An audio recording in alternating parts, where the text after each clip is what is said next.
Be honest, you're probably imagined how amazing it would be to instantly learn something with the snap of a finger. Maybe you wanted to learn how to do a backflip to look cool or impress the girl you liked in middle school.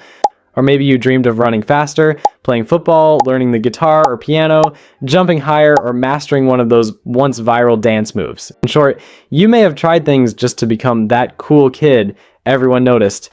Now, as teens and adults, the things we want to learn are a bit different. We tend to aim for things that will benefit us in the long run, like business, technology, foreign languages, or sports, but we get impatient and rarely put in the effort needed to achieve those goals. Another problem, most of us aren't very good at learning efficiently, and honestly, that's not entirely our fault. Schools mainly taught us to memorize things for exams, then forget them the moment the bell rang. But memorizing isn't learning. The techniques based on this system are pretty useless. Learning means understanding, applying, and internalizing information so deeply that it starts to feel like second nature. Think back to a time you tried to learn something, maybe a new language, a skill, or an instrument. What did you do?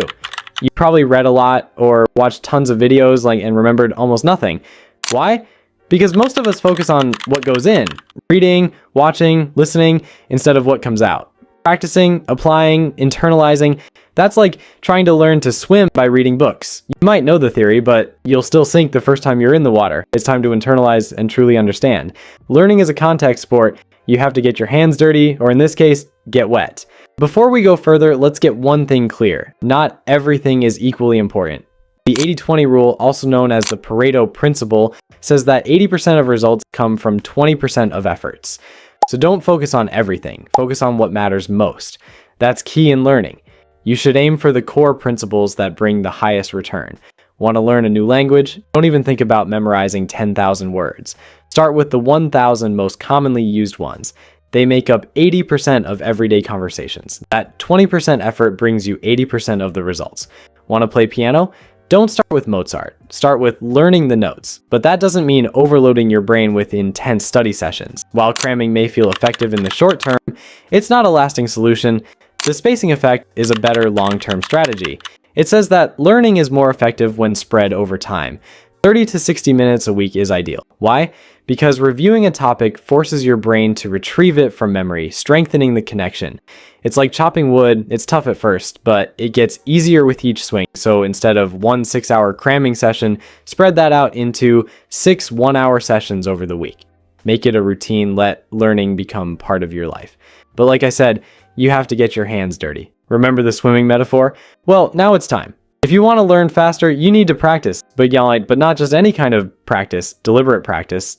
That means focusing not on what you're already good at, but on what you struggle with. That can feel uncomfortable, but growth happens outside the comfort zone. If you're learning to draw, don't sketch the same scene 67 times. Practice trees, lakes, and perspectives. It'll be hard at first, but you'll improve faster. And here's another method. Sounds weird, right? How can I teach what I don't understand? But that's exactly the point. Trying to teach forces you to organize your thoughts, reveals the gaps in your knowledge, and triggers critical thinking. You don't need someone to listen for hours either. Just turn on your phone's camera and record yourself, as if you were uploading a video to YouTube. That pressure of 100,000 people will watch this pushes you to understand the subject better. So now that we've linked practice with teaching, let's talk about another important factor in learning. Engagement.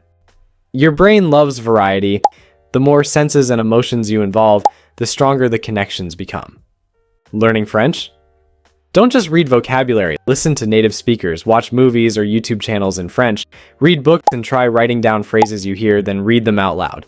Visual, auditory, and kinesthetic methods come together like puzzle pieces. Remember, learning doesn't have to be boring. In fact, the more fun you have, the faster you'll learn.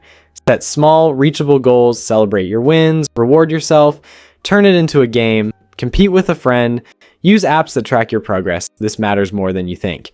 Your brain runs on dopamine every time you succeed. Even a little dopamine is released. That motivates you to keep going. But yes, those same apps can easily lead you into distractions, TikTok, YouTube, Instagram, etc. That's why it's a good idea to silence your phone, close unnecessary tabs, and put it face down. Multitasking might look productive, but it doesn't really work. Your brain can only focus on one thing at a time. Reading a book while listening to music or checking Instagram, you're splitting your attention. Focusing fully on one task is much more effective. Now let's talk about something really important. sleep, and rest. These are just as important as your effort. Your brain needs time to process and solidify information, and the best way to do that is through sleep. When you sleep, your brain organizes what you've learned, strengthens connections, and filters out unnecessary information. So pulling all-nighters can actually hurt you. Also, taking breaks during study sessions increases efficiency. Like muscles, your brain needs recovery after intense use. Finally, mindset. If you believe you're bad at learning, you'll struggle. But if you adopt a growth mindset and believe you can improve through effort, you'll be surprised at what you can achieve. You'll begin to recognize your potential. Even saying, "I can't do this yet," instead of "I can't do this," seems small, but shifts your perspective. The focus moves from failure to growth. And most importantly, enjoy the process. Because learning isn't just about gaining new skills. It's about enjoying the journey and growing as a person. And that's actually pretty simple. If you found this helpful, join us on your journey of growth by subscribing and liking the video. See you in the next one. Take care.